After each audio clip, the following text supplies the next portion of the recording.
Sabe, quando a gente pensa na Segunda Guerra Mundial, logo vem à mente a Europa, o Pacífico, né? Mas e se eu te dissesse que um capítulo brutal e super decisivo dessa guerra foi travada bem aqui, na costa da América do Sul?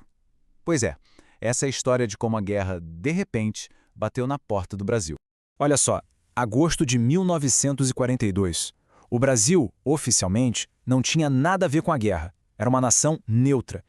Só que, lá no Oceano Atlântico, a coisa era bem diferente.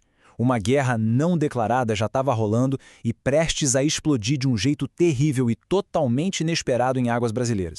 E aí aconteceu. E foi tudo muito rápido. No intervalo de só 72 horas, um verdadeiro ataque relâmpago. Dia 15 de agosto, o navio de passageiros Baiapende vai a pique. Aí, só 2 dias depois, no dia 17, o Araraquara e o Aníbal Benévolo também são torpedeados. E como se não bastasse, no mesmíssimo dia, o Itagiba e o navio que estava tentando resgatar os sobreviventes, o Arará, também afundam. Foi uma carnificina em alto mar. E o custo humano desse ataque de 3 dias? 607 vidas, 607 civis, homens, mulheres, crianças, passageiros e tripulantes de uma nação que, vale lembrar de novo, ainda não estava oficialmente em guerra. O que nos leva à pergunta de $1 milhão, né? Por quê? Por que Hitler, no meio da guerra na Europa e na Rússia, ia dar a ordem para um ataque tão brutal, tão provocativo, contra um país neutro do outro lado do mundo? Para a gente entender essa história, a gente precisa dar uma rebobinada na fita. E olha, a resposta para isso não está lá nos campos de batalha da Europa, não. Ela está no jogo político super complexo de um homem só, o então presidente do Brasil, Getúlio Vargas, que estava tentando se equilibrar entre interesses gigantescos num mundo que pegava fogo. Então, vamos falar dele, Getúlio Vargas. Um líder autoritário, chefe de uma ditadura, o Estado Novo, que era mestre numa estratégia muito arriscada que a gente pode chamar de política do pêndulo. Ele ficava, sabe, como um pêndulo mesmo, balançando entre as duas maiores potências mundiais, tentando tirar o máximo de vantagem de cada lado. E que jogo complicado, viu? De um lado, você tinha a Alemanha nazista, que era o maior parceiro comercial do Brasil fora da Europa, vendia equipamento militar moderno, e, pasmem, o Brasil tinha a maior filial do partido nazista fora da própria Alemanha. Já do outro lado, estavam os Estados Unidos, com a política da boa vizinhança do Roosevelt, oferecendo empréstimos enormes e, o mais importante, o financiamento para o grande sonho do Brasil, a nossa primeira grande siderúrgica. E teve um momento em que esse pêndulo, nossa, ele balançou com força para o lado do eixo. Em junho de 1940, Vargas fez um discurso elogiando as nações fortes que se impunham. Isso soou como música para os ouvidos de Hitler e Mussolini.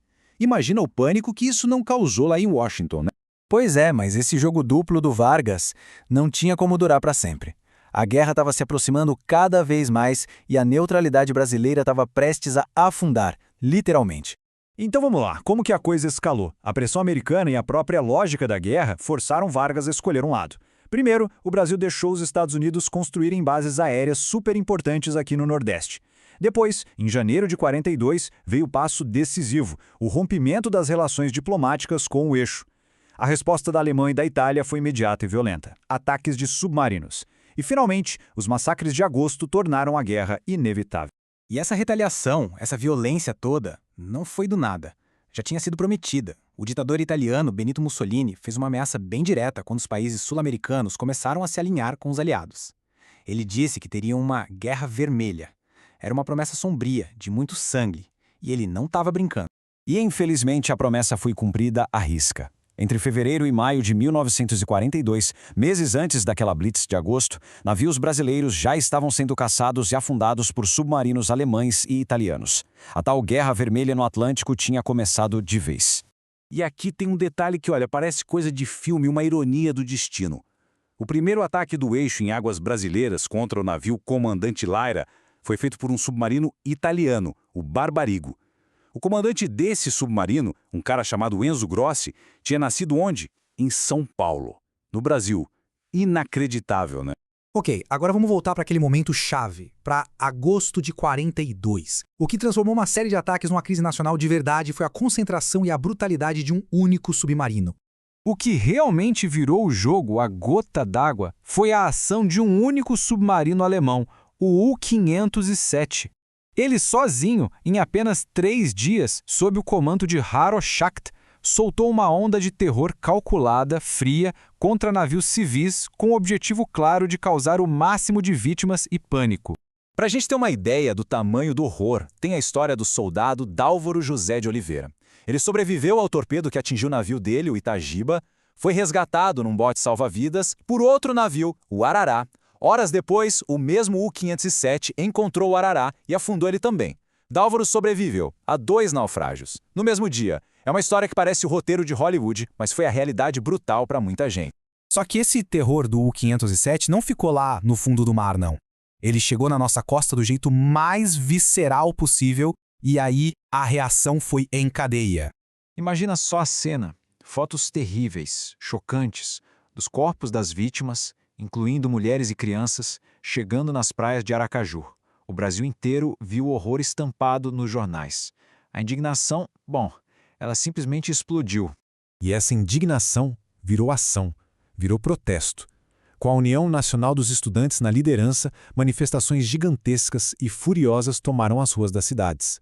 As pessoas não estavam mais pedindo, elas estavam exigindo guerra, exigindo uma resposta. Aquele pêndulo do Getúlio Vargas, pois é, ele não tinha mais para onde balançar. Com o povo na rua furioso, ele não teve outra escolha. No dia 22 de agosto de 1942, o Brasil declarou formalmente guerra à Alemanha nazista e à Itália fascista. Ok, então o Brasil entrou na guerra. Fim da história? Que nada. Na verdade, é aqui que a gente encontra a maior e talvez a mais incômoda ironia de toda essa história. Vamos só lembrar rapidinho o que era o governo Vargas naquela época, o chamado Estado Novo. Basicamente, uma ditadura autoritária com forte inspiração fascista que censurava a imprensa, perseguia opositores e governava sem Congresso. Era esse o Brasil que foi para a guerra. Isso leva a gente para uma pergunta que é, no mínimo, bem desconfortável. Como pode uma ditadura que aqui dentro acabava com as liberdades mandar seus filhos para lutar e morrer pela democracia lá na Europa? O Brasil foi o único país da América Latina a mandar tropas para lutar e fez isso debaixo dessa contradição gigantesca. Essa história toda dos ataques que empurraram o Brasil para a guerra é um baita lembrete de como eventos gigantescos que mudaram o nosso país acabam ficando meio esquecidos, né? E isso me faz pensar, e talvez faça todo mundo pensar também.